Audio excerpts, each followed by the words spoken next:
Writing Karachi وزیر اعلی سندھ مراد علی شاہ نے کہا ہے کہ کاٹی کے یلولائن منصوبے سے متعلق تحفظات مشاورت کے ذریعے دور کیے جائیں گے اور سندھ حکومت بزنس کمیونٹی کے ساتھ مل کر صنعتی ترقی کے لیے اقدامات کرے گی۔ انہوں نے یہ بات کورنگی ایسوسی ایشن آف ٹریڈ اینڈ انڈسٹری کاٹی کی تقریب سے خطاب کرتے ہوئے کہی، جہاں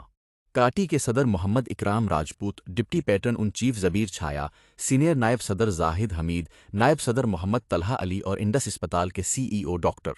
عبد الباری موجود تھے۔ تقریب میں وزیر محنت سعید غنی، آئی جی سندھ جاوید عالم اوڈھو، ایڈیشنل آئی جی کراچی آزاد خان، ترجمان سندھ حکومت نادر گبول، چیف سی